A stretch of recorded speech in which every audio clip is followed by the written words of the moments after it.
Hello friends, welcome back to our new lecture that is part 2 of chapter 3 articles of the constitution. Friends last आपको homework question के साथ छोड़ा था जिसमें 3 tier जो है पंचायत्स के वो पूछे गए थे कि कितने टीयर्स हैं कौन कौन से हैं। आई थिंक ये क्वेश्चन था क्वेश्चन नंबर 16। सो आगे बढ़ने से पहले मैं स्केड्यूल्स पे आपको थोड़ा सा लेके जाना चाहूँगा, जो सूची हैं उनकी लिस्ट, क्योंकि इससे आपको बहुत सारी चीज़ें आने वाले क्वेश्चंस में क्लियर होंगी और आप ज़्यादा बेहतर कनेक्ट फील कर पाएंगे। बहुत सारे आंसर्स आपको आते होंगे, you will be able to revise and answer so many question. So let's move. Friends, schedules हैं कॉन्स्टिट्यूशन ऑफ इंडिया में, जैसे मैं ऑलरेडी लास्ट वीडियो में बता चुका हूँ। 8 स्केड्यूल्स थे स्टार्टिंग में और 12 स्केड्यूल्स हैं अभी हमारे कॉन्स्टिट्यूशन में। सो फर्स्ट स्केड्यूल की बात करें, states and UTs with territorial demarcation. Demarcation मतलब उनकी बाउंड्री निश्चित करनी। तो स्टेट और यूटीज की जो बाउंड्रीज हैं कि किसी की बाउंड्रीज बदली जा सकती है, स्टेट को दो को मिलाया जा सकता है, एक को तोड़ के दो बनाया जा सकता है। सेकंड शेड्यूल दिया है provisions relating to the salary emoluments and allowances of various office bearers of the union of India. Provisions दिए हैं, प्रावधान दिया है relating to the salary emoluments, जो भी सैलरी हैं, भत्ते हैं, वो दिए जाएंगे to various office bearers. Office bearers मतलब अलग अलग पदों पे जो सरकारी ऑफिस में अधिकारी हैं of the union of India. अब कनेक्ट करने के लिए बता रहा हूँ कि एक स्टोरी बना सकते हैं आप। जैसे सबसे पहले जब भारत बना तो उसके स्टेट्स और वो बनाए गए फर्स्ट शेड्यूल में। अब भाई स्टेट्स और वो तो बन गए हैं, अब उनको चलाने के लिए अफसर भी चाहिए हैं। तो सेकंड शेड्यूल में भी उनकी पहले पैसे की बात की जाए। आप कहीं जाते हैं नौकरी मांगने तो आप आजकल आई थिंक ट्रेंड भी है, काम कितना आता है वो अलग बात है, but her new student passed out वो चाहता है कि सैलरी कितनी मिलेगी। पहली बात सैलरी की होती है, तो उन्होंने भी सैलरी की बात की, भाई पहले सैलरी की बात करें फिर अफसर सोचेंगे कि हम आए। तो सेकंड सैलरी की बात हो गई सेकंड शेड्यूल में। थर्ड में आ जाएं forms of oaths and affirmations. तो अब जब बात हो गई है ऑफिस, अफसर तैयार हो गए आने के लिए, अब सीट पे तब बिठाया जाएगा भाई पहले आपको शपथ दिलाई जाए कि आप अच्छे से काम करेंगे, कॉन्स्टिट्यूशन के मुताबिक काम करेंगे और रिश्वत नहीं लेंगे। चलिए 3 बिल्कुल याद हो गए। पहले देश बना, फिर उसके बाद उनकी अफसरों को बुलाने के लिए, ललचाने के लिए उनको उनकी सैलरीज की बात की गई, अलग अलग सीट्स के अफसर। तीसरी में उनसे ऑथ अफर्मेशन सीट पे बिठाने से पहले। चौथा स्केड्यूल आ गया कि अब आ जाए नेताओं की बात कि इनको चलाने के लिए किस अफसर को कहाँ भेजा जाए, क्योंकि ऑल इंडिया सिविल सर्विसेज आगे क्वेश्चन भी आएगा, वो राज्यसभा ही क्रिएट करती है। तो allocation of seats in council of state to the states and union territories. Council of state मतलब राज्यसभा, और जो यूटीज हैं वहाँ पे, तो उनकी सीट्स कैसे एलोकेट की जाए। तो 4 शेड्यूल तो आपको पानी की तरह बिल्कुल याद हो गए होंगे स्टोरी के through, I am damn sure. और आगे चलते हैं फिफ्थ शेड्यूल। फिफ्थ और सिक्स बिल्कुल आपस में मिले जुले हैं तो आराम से याद होंगे। Provisions related to the administration and control of scheduled areas and scheduled tribes. जो शेड्यूल्ड एरियाज हैं, शेड्यूल्ड ट्राइब्स, शेड्यूल क्यों बोला जाता है कि वो एक अलग से शेड्यूल बनाया गया है कि एक प्रोविजन दिया गया है कि ये एरिया स्पेशली कॉन्स्टिट्यूशन में मेंशन है, स्पेशल दर्जा दिया गया है उनको। एंड शेड्यूल्ड ट्राइब्स, तो उनका प्रशासन सारा का सारा और उनका कंट्रोल, उसके क्या क्या प्रावधान हैं, क्या क्या प्रोविजंस है हमारे कॉन्स्टिट्यूशन में, ये फिफ्थ शेड्यूल में दिए गए हैं। सिक्स शेड्यूल पे आते हैं provisions relating to the administration of the tribal areas in the states of Assam, Meghalaya, Tripura and Mizoram. तो अब ये 4 स्टेट्स हैं जो नॉर्थ ईस्टर्न स्टेट्स हैं, आपको अच्छे से पता है। जो 7 सिस्टर्स बोली जाती हैं, अब तो 8 हो चुके हैं सिक्किम को मिला के। तो इसमें से अब इसकी एक छोटी सी ट्रिक बनाऊं मैं आसाम की। आप मातम लगा लीजिए कि देखिए, आपने पीछे सुना होगा, अभी कुछ साल पहले एक न्यूज़ आई थी कि अंडमान निकोबार के जो ट्राइब्स हैं वहाँ पे रिस्ट्रिक्टेड एरियाज हैं कि आप बिना परमिशन के, गवर्नमेंट की परमिशन के से कोई भी टूरिस्ट वहाँ पे नहीं जा सकता। तो कोई फॉरेन टूरिस्ट वहाँ गया और जो हमारे ट्राइबल्स थे उन्होंने उनको मार दिया। उन्होंने सोचा कि ये हमारे लिए डेंजर है, हमारी उसमें इन्होंने घुस उनको लगा कि ये हमारे यहाँ पे घुसपैठ कर रहे हैं, इसलिए उनको डेंजर लगा और उन्होंने उनको मार दिया। तो इसी तरह आप समझ लीजिए कि मातम यहाँ पे मैंने फुल फॉर्म जो बनाई है, MATM, M से मेघालय, A से असम, T से त्रिपुरा एंड M से मिज़ोरम, कि आप इनके एरिया में मत जाएं, नहीं तो आपकी लाइफ में मातम छा जाएगा। पता नहीं है कहाँ पे भाला घुसेड़ दिया जाएगा और फिर आप बहुत दिक्कत में आएंगे। तो इसलिए मैंने छोटी सी ट्रिक बनाई थी इसमें। तो स्टेट्स आपको 4 कौन सी हैं याद रहेंगी, मेघालय, असम और Tripura and Mizoram. So friends आगे चलते हैं।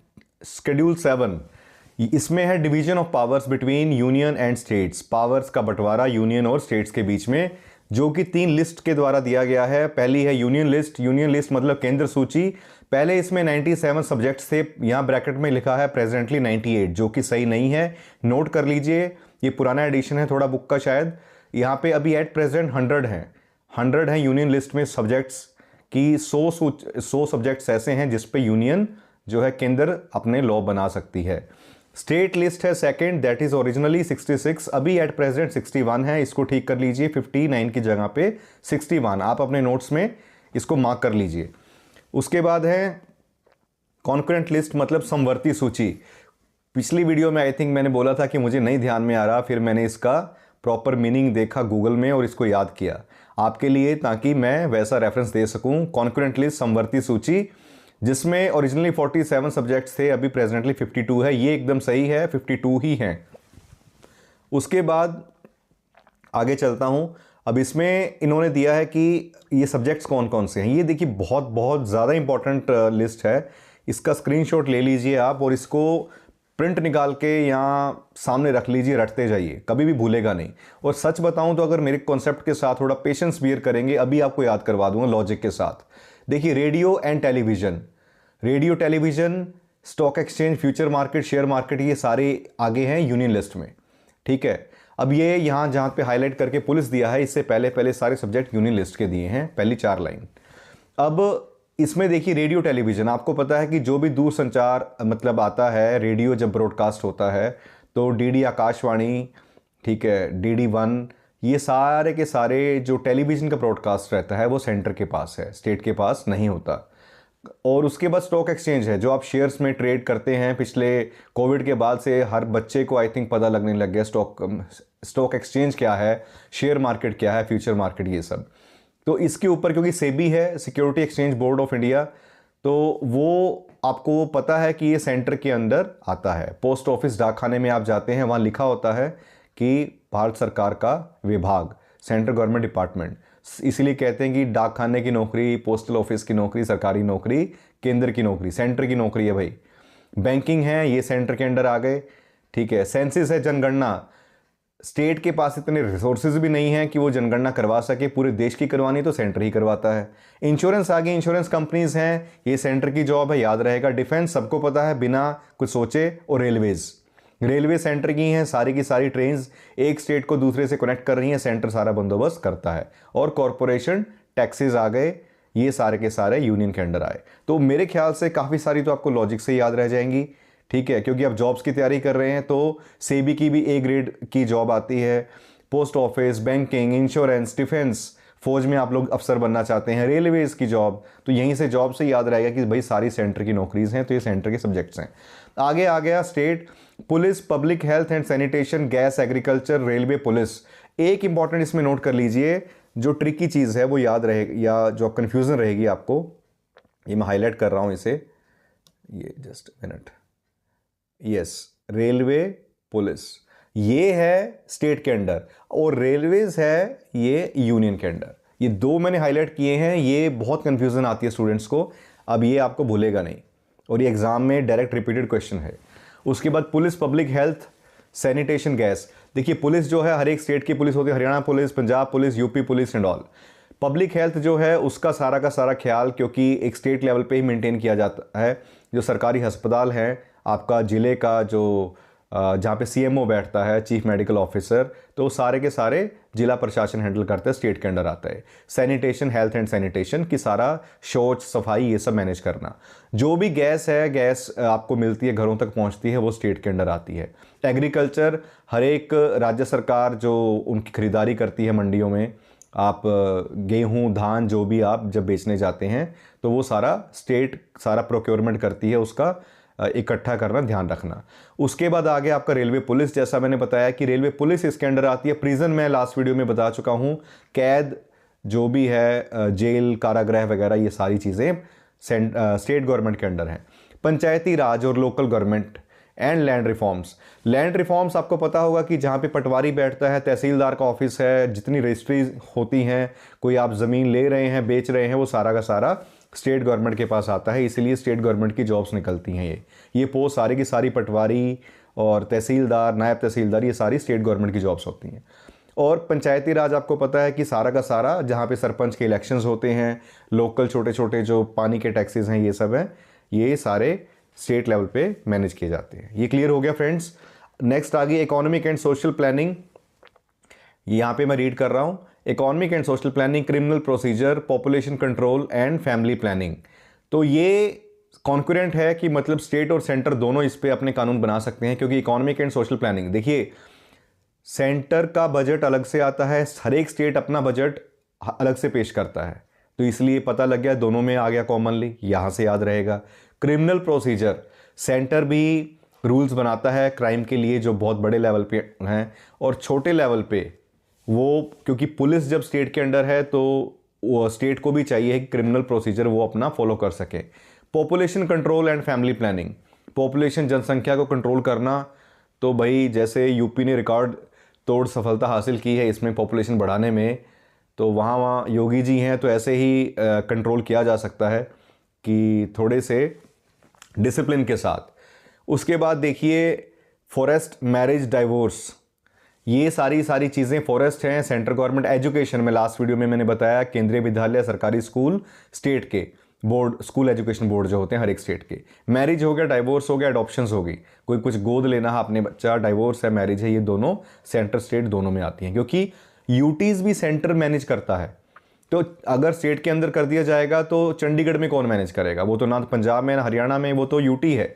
तो सारे marriage, divorce, forest, education, family planning, ये सारे मसले तो वहाँ पे भी हैं, इसलिए कॉन्करेंट लिस्ट में है, ये ऐसे याद रख लीजिए इसे। उसके बाद आ गया 8th शेड्यूल। 8th में है languages recognised by the constitution originally, पहले 14 थी शुरुआत में, फिर बाद में 22 कर दी गई।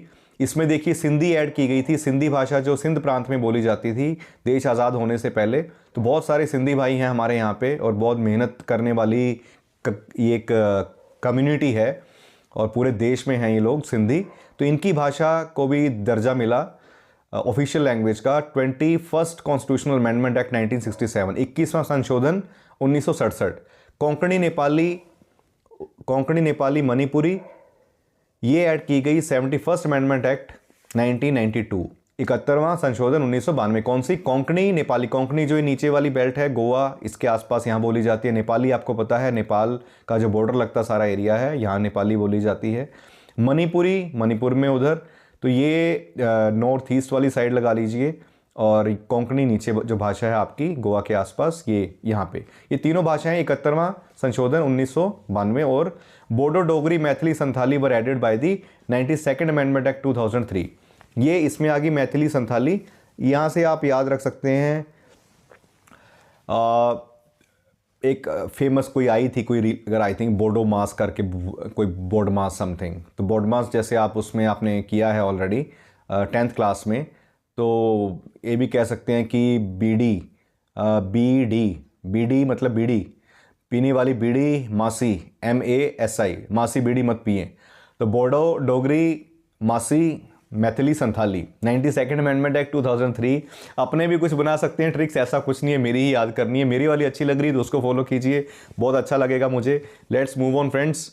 उसके आगे उड़िया को रीनेम किया गया ओडिया के नाम से, ओडिया थी पहले, फिर ओडिया। 96th अमेंडमेंट एक्ट 2011, 96वां संशोधन 92nd 2003। ऊपर आपने किया BDMS, ठीक है, डॉक्टर की पढ़ाई भी होती है आई थिंक, जो डेंटल की पढ़ाई करते हैं डेंटल सर्जन बनने के लिए। और उसके बाद है 9th schedule, validation of certain acts and regulation. Originally 13 थे, बाद में 282 आई। ये मैं ऑलरेडी आपको बताया मैंने, जो भी लैंड रिफॉर्म्स थे, जमींदारी को एबोलिशन किया गया, कुछ लैंड रिफॉर्म्स किए गए जो सुप्रीम कोर्ट के दायरे में नहीं आते थे, अगर आपको याद होगा। 1973 के बाद जो भी आए हैं सुप्रीम कोर्ट के दायरे में आते हैं कि वो उनको जुडिशियल रिव्यू कर सकते हैं। 10th शेड्यूल, ये हम पहले भी डिस्कस किया है हमने, प्रोविजन कैसे की, जो मेंबर ऑफ पार्लियामेंट और स्टेट लेजिस्लेचर, मतलब MP और MLA, ये ग्राउंड ऑफ डिफेक्शन मतलब दल बदलू, उसके आधार पे इनकी डिस्क्वालिफिकेशन हो सकती है। और ये 52nd अमेंडमेंट एक्ट 1985 के द्वारा रद्द किया गया था। इसको बोलते हैं anti defection law. 52nd 1985। 11th schedule है specifies the power, authority and responsibilities of the panchayat. जो भी पावर हैं, उनकी शक्तियां हैं, अथॉरिटी है, जिम्मेवारियां हैं पंचायत की। 29 सब्जेक्ट्स हैं। ये 73rd अमेंडमेंट एक्ट 1992 से किया गया था ऐड। ये देखिए आपको वैसे याद रह जाएगा 11th और 12th, क्योंकि पहले आ गई आपके गांव, ग्राम एरिया हमारा ज़्यादा है। फिर 12th में आ गया स्पेसिफाई सेम चीज़ें, power, authority, responsibility of municipalities. It has 18 subjects. ये 74वां amendment act 1992, 74th amendment act, इसके द्वारा ऐड किया गया। और ये सब्जेक्ट्स याद रख लीजिए कि पंचायत में आते हैं 29 और म्यूनसिपैलिटीज़ में 18। ये चीज़ें हैं। तो ग्राम का जो भी सैनिटेशन वहाँ की मैनेज करनी है, वहाँ का रूरल, वहाँ की आबादी को कंट्रोल रखना है, गरीबी कम करनी है, कुछ है, ये सारे चीज़ें प्रोग्राम्स रन करने हैं, वो करेंगे। शहरों में वाटर सप्लाई को मैनेज करना, पब्लिक हेल्थ, सैनिटेशन, ये सारी चीज़ें, ठीक है। ये कुछ भी ऐसे पॉपुलेशन और अर्बन डेवलपमेंट के लिए, अर्बन प्लानिंग के लिए, शहरों का विकास, उनकी निकासी है, ये सारी चीज़ें, गरीबी कम करने के लिए कुछ प्रोग्राम्स हैं वो रन करने, ये सारे म्यूनसिपैलिटीज़ करेंगी। देखिए अप्रॉक्सीमेटली इस टाइम पे 12 मिनट की वीडियो होने वाली है, जबकि हम 18-19 मिनट में 10 क्वेश्चन फिनिश करते हैं। ये मैंने फिर भी इतना ज़्यादा टाइम इसलिए लगाया है कि ताकि नीचे आज हम क्वेश्चन चाहे 2-3 कम कर लेंगे, बट चीज़ें आपको सारी की सारी याद रहेंगी। एक पार्ट और बन जाएगा, बट एटलीस्ट आपको सारा का सारा ओवरव्यू होगा। बुक नहीं भी पढ़ी है तभी आप आंसर दे पाएंगे। अब चलिए हमारे होमवर्क क्वेश्चन पे चलते हैं। ये आ गया आपका question, just a minute. Yes friends, ये मैंने पूछा था which part of the constitution envisages the 3 tier system of the panchayat. अब आपको अच्छे से याद होगा पार्ट 9 के अंदर, पार्ट 9 में था 3 टियर सिस्टम। 1992 में 73वां 74वां जो भी बताया मैंने आपको, ये पास हुए थे। 73rd रूरल लोकल गवर्नमेंट के लिए Panchayati Raj institution, 74th urban local government जिसको नगर पालिका बोला गया, और ये पार्ट 9 में आते हैं दोनों के दोनों। एट द बेस, अब मैं ये बता रहा हूँ कि at the base gram panchayat covers a village और ग्रुप ऑफ विलेजेस, है ना। तो इंटरमीडिएटरी लेवल देखिए, जो बिल्कुल बेस के ऊपर अगर हम एक पिरामिड की बात करें, ट्राइंगल की, तो उसके बेस पे बात करें तो ग्राम पंचायत होगी जो सबसे बेसिक यूनिट है। वो एक गांव हो सकता है या ग्रुप ऑफ विलेजेस, कई गांव का समूह हो सकता है। इंटरमीडिएटरी लेवल जो है, जो बीच का लेवल आ गया, उसको बोलते हैं मंडल और तालुका पंचायत। कहीं कहीं पे मंडल बोला जाता है, कहीं पे तालुका पंचायत। इंटरमीडिएटरी लेवल ये एक तरह से काइंड ऑफ ब्लॉक बन गया कि कुछ और विलेजेस को मिला के, कई ग्राम पंचायत को मिला के फिर एक ये तालुका पंचायत या मंडल पंचायत बन गई। Intermediary level body need not to be constituted in smaller states. ये इंटरमीडिएटरी वाली ज़रूरत नहीं है छोटी स्टेट्स में जिनकी आबादी 20 लाख से कम है, population less than 20 lakhs. At the apex मतलब बिल्कुल टॉप पे, अब हमारे ट्राइंगल की बात करो तो उसके टॉप पे आ जाती है जिला पंचायत। जिला panchayat covering the entire rural area of the district, एक डिस्ट्रिक्ट का सारा रूरल एरिया कवर कर रही है जिला पंचायत। सो ये है फ्रेंड्स क्वेश्चन नंबर 17 आपके सामने, आज का first question of this session. Which part and chapter of the Indian constitution deal with the legislative relation between the union and the states. कौन सा पार्ट है, पार्ट और चैप्टर जो इंडियन कॉन्स्टिट्यूशन का है, संविधान का, वो डील करता है लेजिस्लेटिव रिलेशन, मतलब जो विधायी जो संबंध है संघ और स्टेट्स के, केंद्र और स्टेट्स के बीच में, यूनियन और स्टेट्स के बीच में लेजिस्लेटिव रिलेशन, कौन सा part and chapter. Option A that is 11 part 11 chapter 1, option B part 11 chapter 2, option C part 12 and chapter 1, option D part 12 chapter 2। UPPCS का आया हुआ क्वेश्चन है 2012, answer in front of you, that is a part 9। Part 9 है और chapter 1 है। Part 9 जो है constitution का deals with the relation between the union and the states, इसके बीच इसका काम करता है। इसमें आगे आप पढ़ेंगे सेंटर स्टेट रिलेशंस, अलग से चैप्टर आएगा कि इंटर स्टेट काउंसिल कैसे बनती है। और चैप्टर 1 है वो पार्ट 11 का इसके बारे में बताता है distribution of the legislative power, मतलब कानून बनाने की जो पावर है, ठीक है, क्या लॉ रूल्स बनते हैं यूनियन और स्टेट्स के बीच में, वो चैप्टर 1 बताता है पार्ट 11 का। चैप्टर 2 डील करता है with the administrative relations between them. तो चैप्टर 1 एंड चैप्टर 2, पहला हो गया लेजिस्लेटिव, दूसरा हो गया एडमिनिस्ट्रेटिव रिलेशंस, मतलब प्रशासनिक संबंध। तो ये हो गए आपके। आगे दिया है part 12 deals with the finance, property, contract and suit. देखिए फाइनेंस, प्रॉपर्टी, कॉन्ट्रैक्ट, सूट ये क्या है कि यूनियन और स्टेट के बीच में कैसे जो फाइनेंस का डिवीजन होगा, स्पेशली टैक्सेस का, टैक्स कैसे शेयर किया जाएगा, उसके अलावा सूट कैसे फाइल किया जा सकता है, मतलब कोई गवर्नमेंट किसी के अगेंस्ट सूट करना चाहती है, सूट मतलब कोर्ट केस काइंड ऑफ, और सूट किया जाएगा, या कोई गवर्नमेंट के अगेंस्ट करना चाह रहा है तो उसमें क्या क्या टर्म्स कंडीशन है, क्या चीज़ें हैं, ये सारा कुछ आ गया।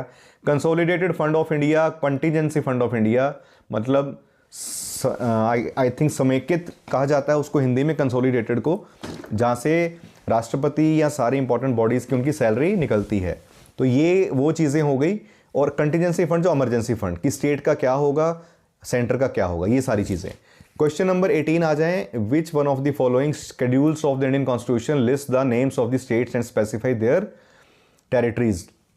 कौन सा शेड्यूल है जो कॉन्स्टिट्यूशन में लिस्ट देता है स्टेट्स और स्पेसिफाई देयर टेरिटरीज, मतलब list the names of the state, जिसमें स्टेट्स के नाम आए और स्पेसिफाई करें उनकी टेरिटरीज, उनका दायरा क्या है, उनकी बाउंड्रीज कहाँ तक हैं। ऑब्वियसली पार्ट 1 जिसमें हमने पढ़ा था India union of the states, part A. So option A is the answer, और ये ऑलरेडी सबको पता है, इसमें टाइम हम बिल्कुल भी वेस्ट नहीं करेंगे। यस फ्रेंड्स, कुछ आई थिंक नीचे ही था क्या, सो सॉरी, नहीं ये हो गया है। Yes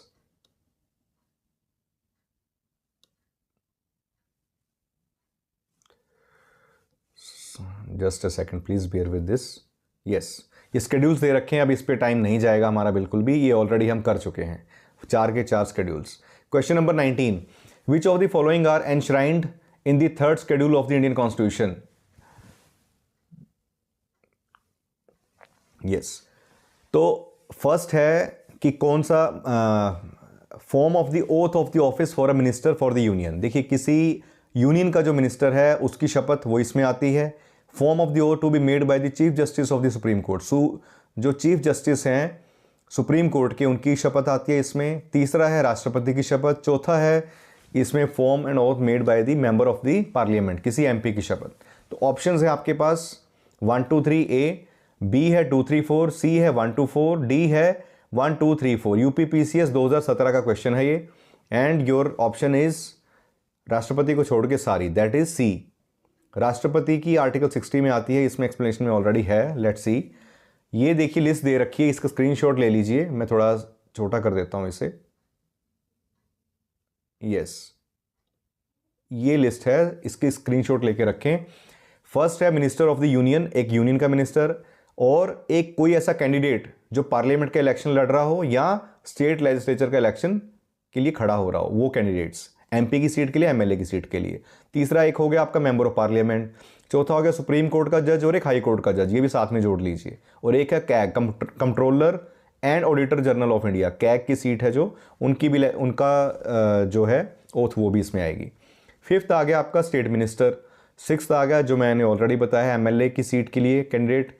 seventh member of the legislature of a state, या कोई एमएलए एमपी जो ऑलरेडी प्रेजेंट हैं, जो बन चुके हैं, या जो उसके लिए कैंडिडेट खड़ा होने वाला है। 4 तो यही हो गए। 2 हो गए सुप्रीम कोर्ट और हाई कोर्ट के जजेस, और उसके बाद एक आ गया आपका CAG.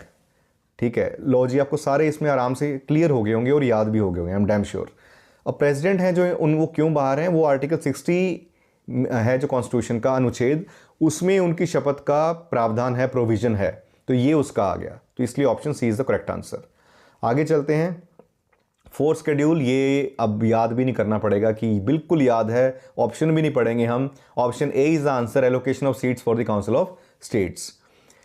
Next question is question number 21, if new state of a union state is to be created, अगर नया स्टेट बनाना है भारत में, तो which one of the schedule of the constitution must be amended. किसको अमेंड करेंगे, क्या कुछ चाहिए, सेकंड भी नहीं चाहिए अभी आपको, वो भी आईएएस प्री का क्वेश्चन है भाई साहब 2001 का, first answer. Next 22 question number, match list 1 list 2, select the correct answer. ये है लिस्ट 1। लिस्ट 1 में schedule of the constitution, subject manner, 4th 6th 8th 9th ये दे रखे हैं, इधर लैंड रिफॉर्म्स। अब बताइए 4th आपको वैसे याद है, काउंसिल ऑफ स्टेट राज्यसभा की सीट। 6th उसके बाद हमने देखा था कि ट्राइबल एरियाज़ को मैनेज करना है, जो मैंने बोला था मातम, याद रहेगा। मेघालय, आसाम, त्रिपुरा, मिजोरम, ऐसे याद रहती हैं चीज़ें। 8th आ गया। उसके बाद लैंग्वेजेस, जो लैंग्वेजेस हैं वो देखिए, जो हमारी 22 ऑफिशियल लैंग्वेजेस। 9th है land reforms, validation of certain acts, जो हमने पढ़ा था। तो अब देखिए बिना ऑप्शंस के आपको ऑप्शन याद हैं, अब आंसर आप मैच कर सकते हैं, सी इज आंसर 3 4 2 1 यूपीपीसीएस 1999। अब हम इसमें टाइम नहीं लगाएंगे, आगे चलें। Under which schedule constitution of India can be transferred of tribal land to the private parties for mining be declared null and void. किस सूची के अंडर कॉन्स्टिट्यूशन की ये दिया गया है कि ट्राइबल लैंड को प्राइवेट पार्टीज को ट्रांसफर करना माइनिंग के लिए, उसको नल एंड वॉइड मतलब रद्द कर दिया जाएगा, अमान्य होगा। Option A 3rd schedule, B 5th schedule, C 9th schedule, D 12th schedule. ये आपको पता है कि सिर्फ कौन सा डील करता है, 5th हमने पढ़ा था, 5th एंड 6th हमारा सिर्फ 4 स्टेट्स के लिए, 5th पूरे ऑल ओवर SC STs के लिए, सॉरी STs के लिए। बी यस, सुप्रीम कोर्ट ने एक अपनी लैंडमार्क जजमेंट दी थी, ये था Samatha versus state of Andhra Pradesh. इसको हाईलाइट कर लीजिए, याद रहेगा, इंपॉर्टेंट है। Landmark judgment Samatha versus state of Andhra Pradesh कि ये नल एंड वॉइड कर दिया जाएगा, कोई भी पार्टी ट्रांसफर ही नहीं कर सकती है। 5th शेड्यूल में दे रखा है कोई भी ऐसा प्रोविजन है relating to the administration and control of this schedule areas and tribes, तो इस शेड्यूल के तहत कोई भी tribal land can not be transfer to a private party. So next question that is, हाँ जी, क्वेश्चन नंबर 24। 2 लिस्ट दी हैं, इधर शेड्यूल हैं, इधर उनके फीचर्स हैं, क्या है वैसे ही याद होगा। 7th शेड्यूल, इसमें डिस्ट्रीब्यूशन ऑफ लेजिस्लेटिव पावर, देखिए लैंग्वेज थोड़ी बदल सकती है, आप कंफ्यूज नहीं होना है आपने। उन 3 सूची का मतलब क्या है कि पावर का बंटवारा, तो वही यहाँ पे दिया है, distribution of legislative power that is 7th schedule. तो ए का हो गया 3, बी हो गया 8th शेड्यूल, आपको याद है लैंग्वेजेस, उसका हो गया 1। 9th शेड्यूल आपको पता है वैलिडेशन ऑफ सर्टन एक्ट्स, जो हमने बात की थी कि लैंड रिफॉर्म्स, जिम्मेदारी and all, judicial review, supreme court, सब याद आ गया होगा। वैलिडेशन ऑफ सर्टन एक्ट्स वो आ गया 9th में। 10th आ गया schedule that is disqualification on the ground of basis, anti defection, दल बदलू। तो ये लीजिए ऑप्शन आपके सामने, बिना ऑप्शन के आंसर आते हैं दोस्तों अगर तैयारी ढंग से हो, दैट इज सी 3 1 4 2, ये आपका आंसर है। आगे चलेंगे, question number 25। List 1 list 2 against, ये शेड्यूल्स दिए हैं, सेम क्वेश्चन है, बिल्कुल सेम है, 7th 8th 9th 10th schedule. So let's move on, ये आपको याद है बिल्कुल। Yes, which of the following is not correctly matched, इनमें से public health and sanitation state list में आती है, बिल्कुल पढ़ा है हमने कि जो हेल्थ सैनिटेशन को मैनेज करना, शौच है, लोगों की हेल्थ है, ये स्टेट मैनेज करेगी। सेंसिस यूनियन लिस्ट में आती है, बिल्कुल जनगणना जो है वो केंद्र सरकार ही करवाएगी। सी है allocation of seats in the council of states, ये 2nd शेड्यूल में नहीं है, 4th में है, बिल्कुल याद है हमें। और डी है anti defection that is 10th schedule, तो सी इसका आंसर हो गया, यही गलत है, बाकी सब सही मैच कर रहे हैं। क्वेश्चन नंबर 27, ये आपका आज का homework question. Which of the language is not included in the 8th schedule of the constitution, English, Hindi, Sanskrit, Urdu. Chhattisgarh PCS का क्वेश्चन है फ्रेंड्स, 2018 का आया हुआ। सो फ्रेंड्स प्लीज़ मेंशन कैसा लगा आपको सेशन। आज हमने थोड़ा सा डिफरेंट किया कि पहले आपको थोड़ा सा कॉन्सेप्ट को एक्सप्लेन किया, कॉन्सेप्ट या उसकी ब्रीफ इंट्रोडक्शन दी है सारी, डिटेल में तो बहुत लंबा है वो, उसके लिए अलग से सीरीज़ बनेगी हमारी। लेकिन जो हमने किया आज, ये पहले से कैसा डिफरेंस लगा इसमें पुरानी वीडियो से, प्लीज़ इसको फीडबैक में कमेंट्स में ज़रूर मेंशन करें। बहुत ज़्यादा मोटिवेशन मिलती है मुझे जब आप मुझे फीडबैक देते हैं। Thank you so much friends for watching, stay tuned for the next video.